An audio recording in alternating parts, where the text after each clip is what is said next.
ఇది చంద్రబాబు నాయుడు గారు బీడుగా పెడితే అప్రోచ్ చాలా బేసిక్లీ అధ్యక్ష ఒక మోస్ట్ ఇంపార్టెంట్ థింగ్ ఏంటంటే అధ్యక్ష గోదావరి నది అనేది ఇలా ప్రవహిస్తూ ఉంటుంది. దాదాపుగా 2.1 కిలోమీటర్లు వెడల్పుగా ఈ గోదావరి నది ఇలా ప్రవహిస్తూ ఉంటుంది. ఈ నదిలోకి నీళ్ళు ఇలా వస్తూ ఉన్నప్పుడు అటువైపున నీకు స్పిల్వే కట్టాలి. ఆ స్పిల్వే అన్నది పూర్తి చేసి నీళ్లు అటువైపున డైవర్ట్ చేసి స్పిల్వే గుండా నీళ్లు అటు తీసుకొని అప్పుడు ఇక్కడ నువ్వు కాఫర్ డ్యామ్ పనులు ఫస్ట్ కాఫర్ డ్యామ్ అంటే ఏందనంటే coffer dam is a temporary structure. అది మెయిన్ డ్యామ్కు కట్టడానికి ఫెసిలిటేట్ చేస్తుంది.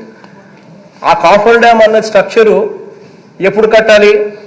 స్పిల్వే పనులన్నీ పూర్తి చేసిన తర్వాత, అప్రోచ్ ఛానల్ పూర్తి చేసిన తర్వాత, సో నీళ్లు ఎప్పుడైతే డైవర్షన్ చేయడానికి వెసులుబాటు పూర్తిగా కల్పిస్తే ఆ కల్పించిన తర్వాత కాఫర్ డ్యామ్ కట్టాలి. ఆ కాఫర్ డ్యామ్ కట్టిన తర్వాత మెయిన్ డ్యామ్ కట్టాలా. ఆ మెయిన్ డ్యామ్ అనేది కాఫర్ డ్యామ్ 1 మెయిన్ డ్యామ్ మధ్యలోను కాఫర్ డ్యామ్ 2 ఇటువైపున నుంచి నీళ్లు మళ్ళీ తన్నకుండా మళ్ళీ కాఫర్ డ్యామ్ 2 కట్టాలి. ఈ కాఫర్ డ్యామ్ 1 కానీ ఈ కాఫర్ డ్యామ్ 2 కానీ ఈ మెయిన్ డ్యామ్ కానీ దీని జోలికి పోక మునుపు ఫస్ట్ స్పిల్వే పనులు అయిపోవాలి.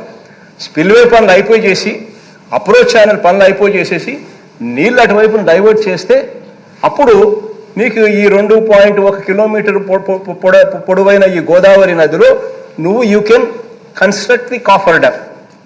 అటువంటిది మీ పెద్ద మనిషి చంద్రబాబు నాయుడు గారు ఏం తెలివితేటలు ఉన్నాయో నాకైతే తెలియదు.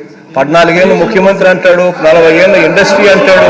అసలు ఏ రకంగా he's unfit to be even MLA కావడానికి కూడా అన్ఫిట్. ఆ స్థాయిలో గూఫప్ చేసిన మనిషి ప్రపంచ చరిత్రలో ఎవడు ఉండడు. ఆ స్థాయిలో గూఫప్ చేశారు.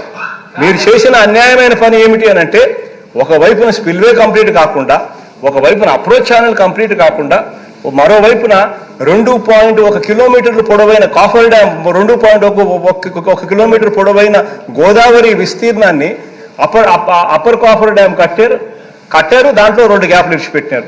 2.1 కిలోమీటర్ల పొడుగులో 2 గ్యాప్లు ఇచ్చిపెట్టినారు. లోవర్ కాఫర్ డ్యామ్లో కూడా 2 గ్యాప్లు ఇచ్చిపెట్టినారు.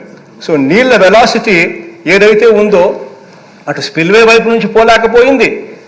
వచ్చే నీళ్ళన్నీ కూడా గోదావరి నుంచి 2.1 కిలోమీటర్ల పొడవులో పోవాల్సిన నీళ్లు పోలేక మీరు వదిలిపెట్టిన ఆ గ్యాపుల గుండా మాత్రమే పోవాల్సి వచ్చింది. ఆ గ్యాపుల గుండా పోయేసరికి ఏమవుతుందంటే గ్యాప్ తక్కువ ఉంది కాబట్టి వెలాసిటీ పెరుగుతుంది. నీళ్లు వెలాసిటీ పెరిగేసరికి ఏమైంది? స్కౌరింగ్ జరిగింది. దానికి కారణం ఏమిటి? స్కౌరింగ్ జరగడానికి కారణం కేవలం మీరు ప్లానింగ్ లేకుండా కట్టడం వల్లనే స్కౌరింగ్ జరిగింది. ఈ స్కౌరింగ్ అంటే ఏంది? పూర్తిగా డయాఫ్రమ్ వాల్ నుంచి పూర్తిగా ఎత్తేసింది వెలాసిటీ వల్ల. దీనికి కారణం ఎవరైనా కూడా మీ ఇష్టం వచ్చిన వాళ్ళు అడుగు. బుర్ర ఉండి కామన్ సెన్స్ ఉండి తెలుగుదేశము వైసీపీ అని చెప్పి పార్టీలు తేడా లేకుండా ఎనీ న్యూట్రల్ వ్యక్తి దగ్గరికి ఇది చూపించు అడుగు. ఏ న్యూట్రల్ వ్యక్తి అయినా కానీ అంటాడు అసలు నేను ముఖ్యమంత్రి ఎవడైనా చేసింది ఇంత తక్కువ ఇంత ఎదవ పని అని చెప్పి ఎవడైనా చెప్తాడు. కానీ మీరు దగ్గరుండి చేయించినారు. ఈ పెద్ద మీరు చేసిన తప్పును అవతల మీద ఏదైతే చూపించే దానికోసం రకరకాల కుయుక్తులు పండుతున్నారు. మా కర్మ ఏమిటంటే మీకే ఈనాడు ఉంది, మీకే ఆంధ్రజ్యోతి ఉంది, మీకే టీవీ5 ఉంది, ఎల్లో మీడియా మొత్తం మీదే. కాబట్టి అబద్ధాన్ని నిజం చేయడం కోసం గోబెల్స్ ప్రచారాలు మొదలుపెట్టే కార్యక్రమాలు చేస్తూ ఉంటారు. చూడండి ఒకసారి మీరే అర్థమవుతుంది మీకే. కనీసం ఇప్పటికైనా అర్థమవుతుందో చూసుకోండి.